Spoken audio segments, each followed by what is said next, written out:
you to sign in, print and sign your name there. So those of y'all that don't know me, I'm Wesley Gein, owner of Firehouse Heating and Air. I got Brian Brady and Jordan Rodriguez here with me. They're gonna assist in this. We're gonna work through this together. So our goal today, and this is just technicians talking to technicians. So just think about that. Like we're in the same boat. Jack of all trades, master of none. Right? Like it's just one of those. We're gonna work through some of this stuff together.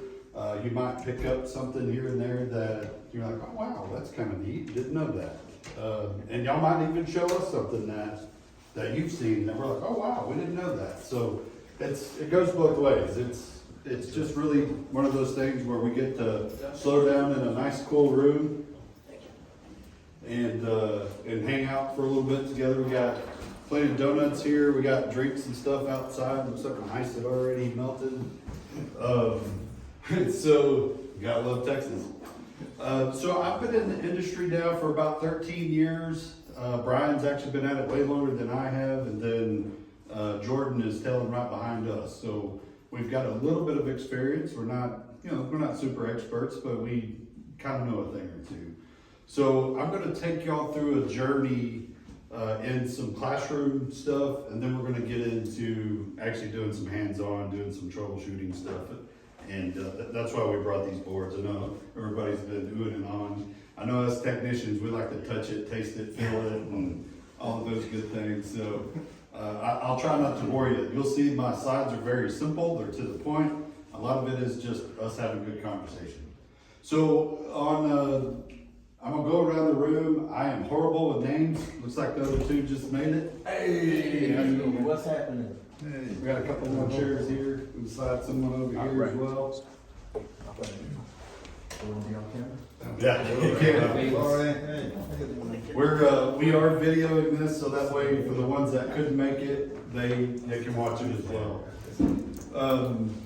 So I do have some handouts that I'll give you for that particular subject. And also I have some pins here. If y'all need pins to write on, we got pins here too. So one thing, I was gonna go around the room, just say your name real quick, how long you been in the industry, and let's keep it simple. ¿Cuándo tiempo has estado haciendo negocios? 3 años, 3 years. 3 years? All right. Okay. 10 years. 10 years, Yeah. nice. 8 years. 8 years, all right. Around 12 years. 12 years, okay. 12, all right. Oh, 2010, 9, 10, something like that. Okay, so you're on about 14, 15, nice. 2 weeks. All right. Welcome. Yeah. 5 years. 5 years, Yeah. nice. What was the question? How long you been at it doing this? Oh, yeah, close to 12. 12, nice. Nice. 5 years. 5 years, okay.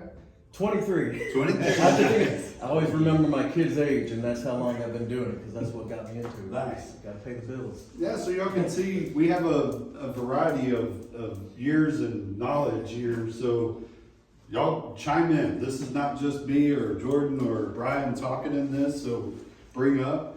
We are going to have a section in here. We're going to do question and answer. So that way, if y'all have a scenario that we can collectively talk about, but be thinking about that, because that's usually a lot of, when it comes to troubleshooting, that's usually where, we start calling other experts that's been doing it for a long time, because we even have tech support that we call as well when it comes to different manufacturers. So it's always good to have that. And if you don't have each other's numbers, especially the ones that's been doing it for a long time, you need to have each other's numbers so that way you can work with each other on getting your butt kicked when you're hitting your head against the wall trying to make a door out of it, right? So just think about that kind of stuff as well. So any questions before I get started? For those of y'all that, we have drinks out there, we got a few donuts here and there. Thank you. All right, so let's take one and pass it around. There's a front and back on that one.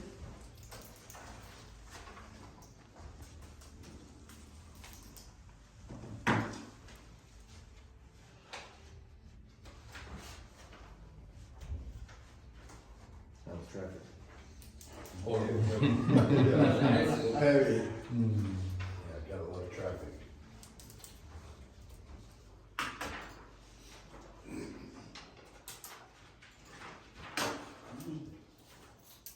Technology. Okay, so I want to start off by talking about maintenance. Because maintenance is gonna draw us into the reason why. That one you grabbed as refrigerant. Was there enough of the Yeah. one that came around? It's right here. There you go. Thank you, sir. So, I want to talk about some maintenance first. This is something that Derek and myself had talked about on the phone. Y'all probably like, wait a minute, we're talking about troubleshooting. Well, this is why you have to go do the troubleshooting. So I want to get behind the why. So that way, the more that we understand the why something goes out, the faster you can go in and figure out what's wrong with it. All right, and why that keeps happening. So I'm gonna go over that, some of the basics of maintenance and some failure points that happen with So you're that. saying capacitors aren't supposed to only last you a year? That's right. Oh, wow. I got a little spot, I'm gonna talk about that. Jordan's gonna be like, man, I've heard this so many times, he'd not be snoring over there. Because this is something that I go over with all of our team members, because you gotta understand that. You also gotta, for us, we gotta convey it to our customers, which we call them family members. So that way they understand why this thing is going out. Like there's a little bit more that you have to do with it. So when you're doing maintenance on these things, and when I say maintenance, that's stuff like, it's just cleaning the outside unit, it's making sure the inside unit's clean, and it's changing filters on a regular basis. And I get it, y'all have a lot of units. There's a lot of units out there. So then it's getting strategic, and I know y'all have plans on that, but it's one of those, like something I want you to think about is, while you're there on that one, having the problem, I can guarantee you're gonna find some of these, go ahead and take care of it while you're there. I know that the world is burning all around you. I can show you pictures and videos of what it looks like when the world's burning around you. By the way, my background is in the fire service. I retired from the fire service over at Wiley Fire 2 years ago, and I'm committed into air conditioning. I love it. I love it that much. So when it comes to fires, I know a thing or two. And that's how we got our name. So 80, was it 82%? Is that what? 83% of all mechanical failures are due to being dirty. That's what keeps us in business. We love it. Because 90%, 98% of the people don't take care of their stuff. And I'm just as bad about it. I don't change my filter on a regular basis. It's usually when something is not working right, I go run up there and change the filter. I do the same as everybody else. It's just one of those things you're like, gosh dang it, it never ends. Well, that's what keeps us in business, right? So 83% of all mechanical failures is due to being dirty. And that's why we are out there trying to figure out what's wrong with this thing. So if we can work on that on the front end as much as we can, then it makes it so much easier for us on the back end. It really does. And it even gets down to the type of filter that you're putting in these units. There is another organization that we've done work for. I do not know what kind of filters that y'all run, but if you're running the ones you can see through, I promise you if you can see through it, it's going through the unit. And it's gonna get on the blower wheel, it's gonna get on the coil. So when you keep this thing clean, it makes that equipment last longer. And I'm telling you, it will last a long time. There are some units that we've gotten to that are over 30 years old. And I know some of y'all probably have some of those too, and it's probably because over the years, your predecessors have kept things up, kept them up and going. So that's why they've lasted that long, is because of how clean they've been. It's less number of repairs that you have to go do. And then it lowers the cost of the repairs on there. So if y'all think about your budgets that y'all have every year, you can actually, if you were doing some maintenance, you could actually move some of that money over to another area within air conditioning that you could use it for, if you're taking care of keeping things clean. And then it lowers the energy bill in it.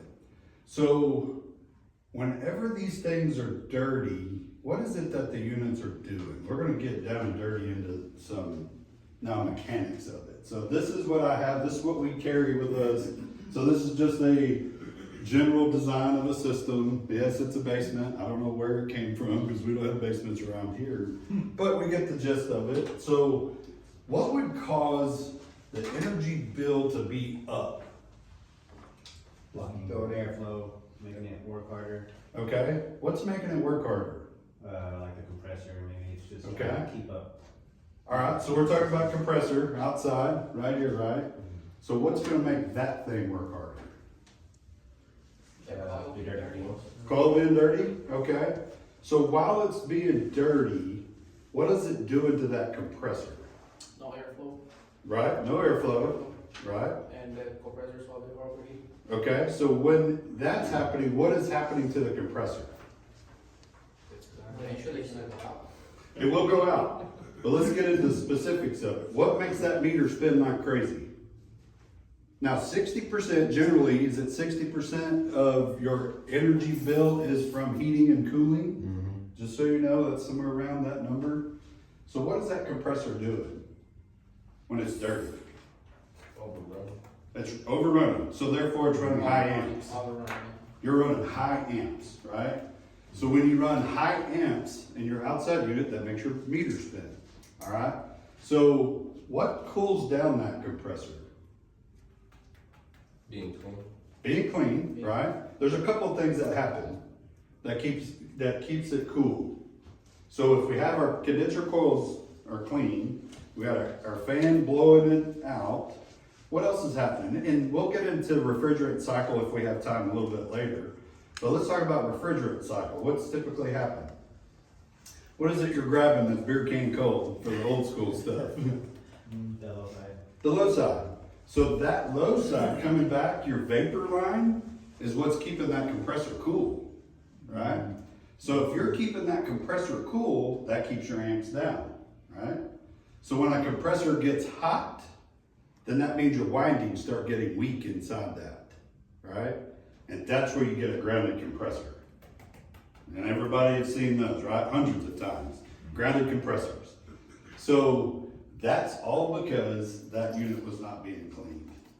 It causes high amps, which when you get into high amps, it gets hot.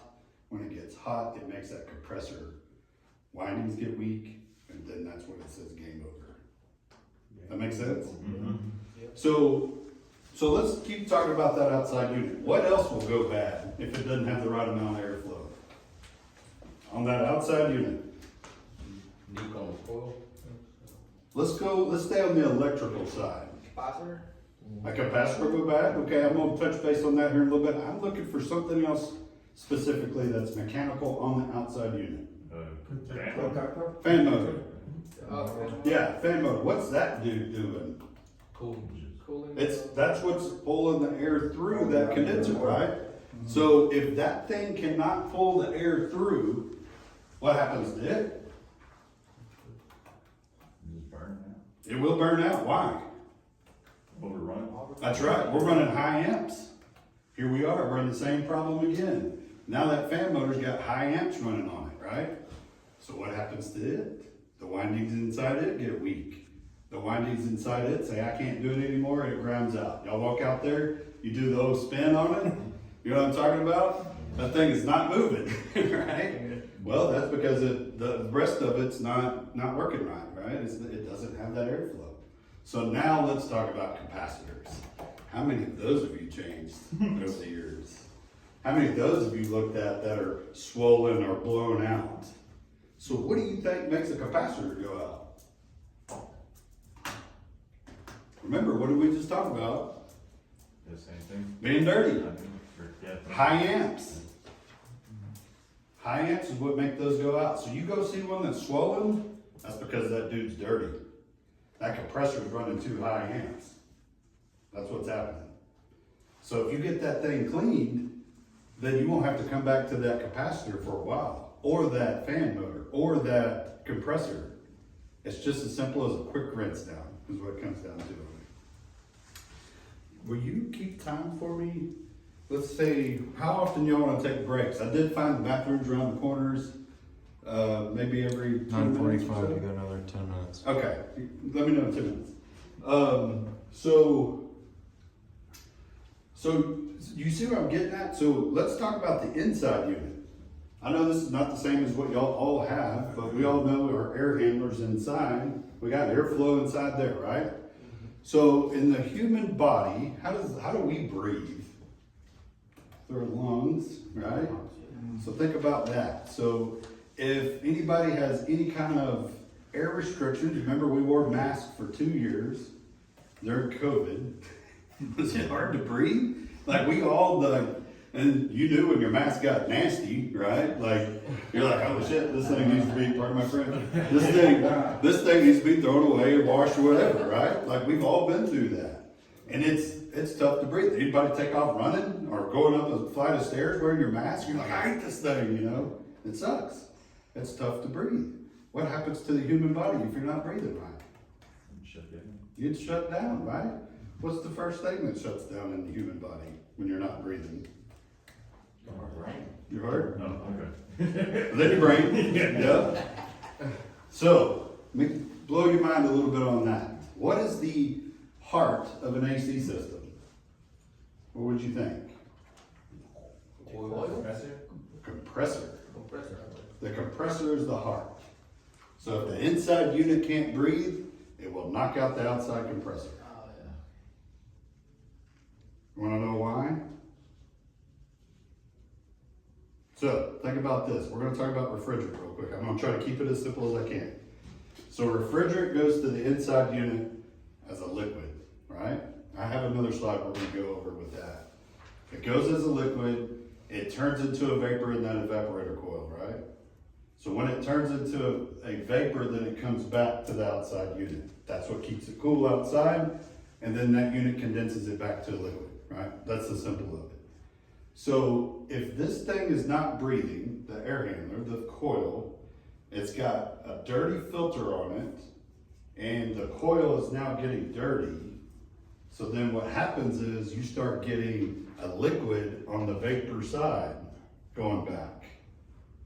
Those compressors don't like that. They don't like it at all. And that's where you can slug a compressor and knock it out there.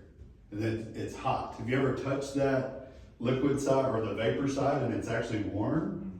That's sometimes because it's now getting a liquid back on the wrong side of it. Therefore, it knocks out the compressor. Just like when we can't breathe, it knocks out the heart. Think about that. You gotta keep that heart healthy. The way to keep that heart healthy is to make sure this dude can breathe. If it can breathe, then you can last a little bit longer.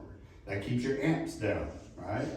For us humans, we get high blood pressure, we get all these other problems that happen when you can't breathe right? We all take blood pressure medicine, per stress, and all that good stuff. So these things are the same way.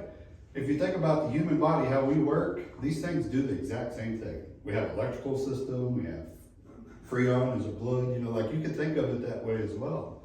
So if you go back to our COVID days and we're wearing a mask and you can't breathe, your probably heart rate went up quite a bit. Whenever these things can't breathe, your amps start going up outside too, as well. Higher amps mean what? It's bad, right? So it gets down to just this simple of changing the filter on a monthly basis. Those 1 inches really need to be done monthly.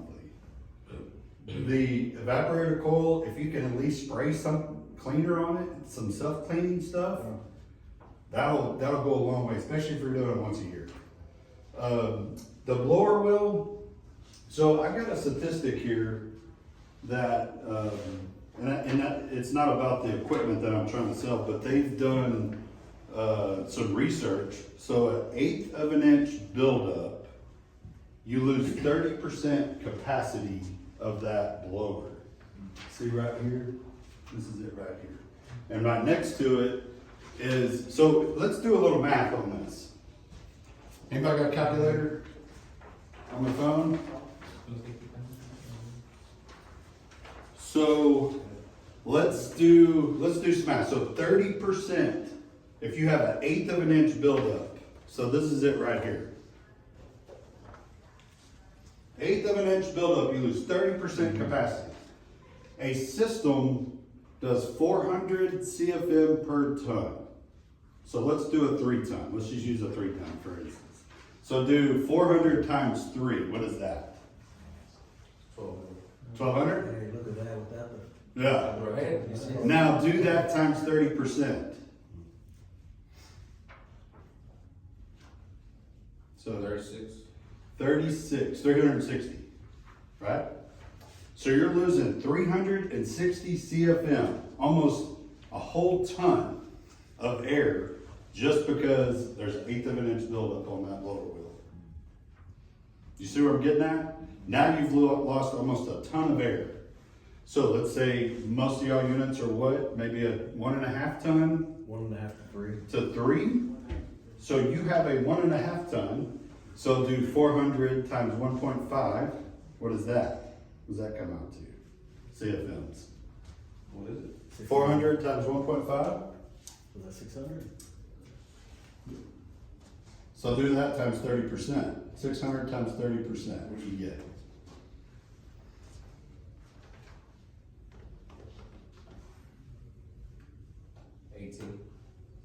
So 180. So you're losing 180 CFM on that unit. Are you gonna have some residents complain?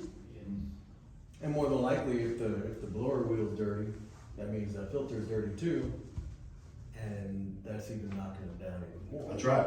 So if you have an 1/8 of an inch buildup on a blower wheel, what is it doing to that blower wheel? To the blower motor? What's it causing? Yeah, you got a lot of weight on it. You got weight on it. So what does that do to the motor itself? It just burning it up or slowing it down. That's right, high amps, right? Amps go up because it's now working hard, right? Now our lungs are really working hard. I'm panting, I'm not even climbing stairs yet, right? So that's just an 1/8 of an inch. Have you looked at any of your blower wheels lately? Is there more than an 1/8 of an inch? You see what I'm getting at? Stack another 1/8 of an inch on that. You're losing another, that'd be now 60%. Especially when they don't clean the inside the house. Yes, yes. Yeah, if they got dogs or cats or whatever, yeah, it's a nightmare. So you see where I'm getting at? Now, on just the coil, if you get 0.25 millimeters, which is 1/100th of an inch, y'all see that on the right next to the other one? You lose 20% capacity. So if you have a 1/4 of an inch on the blower wheel, and now 1/100th of an inch, you're losing 20%. That's now 50% capacity you're losing on that unit. So that means the entire unit is working even harder. Amps go up, and same with that blower motor. The windings will get hot, and then that's where it fails. That's when you go turn that dude and it ain't moving. Some of those you probably touch and you're like, holy moly, not moving. Well, that's because you have buildup on that blower and it's suffocating. Some, depending on the type of motor, they'll even try to increase the speed to try to meet that RPMs that it needs. And now it's really even working hard. It's climbing up these stairs and not even started yet, right? So if you could keep that blower wheel and even that condenser outside, just keeping those clean, man, I don't have statistics on that, but I'm telling you, just keeping these things clean, it makes your life so much easier. So much easier. And I know that's daunting, looking at that change filter monthly for 300, for 700 units, right? But we've got to put some back on the resident, right? Sure, 100%. So even if, so we ask you guys to go through twice a year and do PMs, okay? One of those is gonna be filtered, but even if you, let's say you drop a filter at the door quarterly, that's better than what you're doing now. Yep. They can go in and change it. Now, I know some of you guys lock the mechanical doors and that makes it a little bit more difficult, but the more often you're able to get to it, the more you're gonna make your life easier. Yep. Easier. And I'm not trying to change anything that y'all are doing, I'm just letting you know, like, this is some Reality. statistics, this is what we're finding. So, yes, I'm with you, if there is a way, even on the type of filter you get, you don't wanna go above, what, a 10 MERV? On these units here, you don't really want to go above 8. 8 Because then you start Eight to suffocating 10. it Oh, that yeah. way too. Yeah, Yep. yeah. some of these filters, you know, these allergenic filters, they suffocate them. They don't let air by. So you don't want to go into that. So does this make sense when we talk about, maybe the end of it, when we talk about maintenance? There is other things that you do. So let me show you this. This is what our team does. You can take one and pass it around. This is what our team is doing when we're doing a maintenance, when we're doing that tune-up. I can leave this with you, and y'all can kind of get an idea of when you're going to check these things out. There is more to a maintenance than just doing this, but I can tell you, if you could do this minimum right here, you're going to go a long ways, a really long way. Because there's other stuff, and you can see it here. For us, we try to keep it as simple as we can. We don't really do this much on the multifamily side of things. We do it mostly on the residential side of things, because usually when y'all call us, it's a major thing that we're trying to fix. So, as you can see in here, there's a lot of stuff going on. We've got a lot of things happening when we're checking these units. This is why we go to school. This is why we become that expert in these systems, because we need to really dial in what is going on with these units. How's my time? You're over. You're over, okay. What time is it? 9:46. 9:46, okay. So, as you can see, like, anything you see in red in here, these are critical things that we're looking at. We know as air conditioning technicians that this is critical to it. So if, like, for instance, you come down to like number 5, we're looking at amps. You know, remember I was talking about earlier, you know, we want to look at that data plate and we want to see what the manufacturer's amps are recommended on it, and we check and see if it matches that. Is it higher or lower than it? If we see that it's higher, then we know we got a problem, right? We need to go investigate a little bit more. As you can see, it gets into the condenser fan amps, capacitor microfarads. Are we seeing any volt drops? Which we're going to go through that when we get on these boards. When you see volt drop through the contactors up there. You know, we're looking at that electrical disconnect. Because y'all gotten into these disconnects. You know, you get all kinds of wasp and all kinds of things that get in there. Geckos, they get in there and get themselves electrocuted. I don't know how they get it electrocuted. We pulled out snakes this year out of condensers. Yeah, they've gotten in there and got fried. So you know, it's stuff like you want to make sure the lugs are tight, because you know, if you have a loose lug nut on like your contactors and even your disconnect, if these things are loose here, that causes friction, and that's why you walk up to one burnt. That's what causes that. So, you know, let's make sure it's the proper size breaker. Because sometimes, you know, when you replace like a condenser or an air handler, that new manufacturer has a different rating that it needs to be at. So sometimes you might have a breaker inside that is undersized, right? Because you put a new unit in. So I can sit here and go through this line by line, but you can see there's a lot involved in this. It is something that is to take serious when you go do a maintenance, when you're looking at a unit. Because this is what makes the longevity of that unit. This is what keeps the cost down on your bills every month. Here's something to think about, and this is something I think we talked about on the phone, is what is y'all's turnover rate? How long does it take to get a unit ready to go once somebody moves out? How long do you say that would take? 5 days? 3 or 4 days? Okay. Depends on the unit, but we. Depends on 3 to 7. how much. Where we try. That's the goal, 3 to 7? Yep. So I was doing some work on last summer for another company out in Plano. They had just acquired this property and it was in pretty bad shape. And I'm telling you, the air handlers were probably the nastiest I've ever seen. The blower wheels, just everything was caked up. We were out there every day. We had teams out there every day replacing units and cleaning units and just trying to, you know how hot it was last summer. Well, I had residents coming up to me and they're like, hey, y'all gonna replace my unit tomorrow? I'm like, no, what's going on over there? My electricity bill is through the roof. It costs more than my rent does. I said, really? They're like, oh yeah, and I heard 3 people at that complex say that. And they said, if they don't get this fixed, I'm moving out. So think about how long it takes you to get one ready.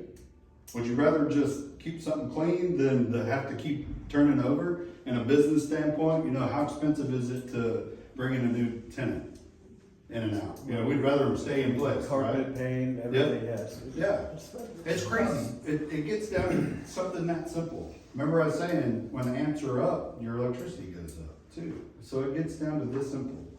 And I say all this because it affects you across the board. It affects you on how many times you gotta go. I know you have on-call stuff, right? How many times you gotta come in off duty to go change a dead-gun capacitor? Or I bet you've gotten really good at changing a condenser fan motor. How long can you do one of those? Have you timed it? You know what I mean? Like, that's what happens over time. So the more that you pay attention to it, the less this happens. That's why I say, if you're on one right now, go ahead and clean it right there while you're there. Make it quick and easy, because you know that I'm not gonna have to deal with Unit 102, you know what I mean, for a while. So, does this make sense when it comes to maintenance? Any questions about maintenance? You know, the amps were a big eye opener for me when I went through the CAMT, because I didn't realize, you know, how much you really could focus on that and actually dial a unit in. You can charge a unit by amps, actually. I've never done it, but. Some old school methods, but yeah. Right, so, I mean, it's really something to pay attention to as you're diagnosing a unit, for sure. Mm-hmm. Yep, that's what these meters, it is crazy what all you can do with one of these meters. It tells you the story of this whole system when you're going through diagnosis. Let me ask you guys a question on that. Would some meter training help you guys? I mean, just across the board, every setting, what you can do with the multimeter. Yeah. It would? Okay. We'll be going over some of the basics of that. Jordan's really good at going through, showing you, you know, hey, when you're going through checking homes, do this. So we're gonna go through some of that stuff here in a while. I had a unit this weekend, they called, it burned the board, burned the wires, burned the thermostat wires, and that's pretty much it. But I mean, they had a brand new unit up there. The coil was replaced maybe about 4 months ago. It didn't hit that fuse first, huh? No. Shit. We Yeah, had a lot of those too. yeah, I would wanna go back and see if, when it was installed, was it installed properly with, you know, the main power coming in, is it nice and snug and tight? There's actually, you're supposed to do, what's it called? Supposed to torque them. You're supposed to torque it. Does the breaker have something to do? It could have, when you have thermostat wires melt like that, it's typically because it backfed high voltage Yeah. of either 120 or 240 back through those thermostat wires. So what I seen too is that the thermostat wire that goes inside the unit, it's right there by the high side copper. So it melts with the heat. After so many years, it melts, it gets stuck to it. It melts the insulation that's on the low side. I don't know if that can cause a shortage onto the board. It can. I can tell this Q&A session is gonna be a lot of fun. Oh, it's gonna be fun, yeah, I'm digging it. Let's continue on, but I wanna visit that a little bit more. So that, but also when the copper is running, it's vibrating a lot, Yeah. and that will rub off. On the, yeah, Mhm. yeah, because it's close to the metal too. It has Yeah. a piece of metal where all the components go on top, and I guess it rubs on there too.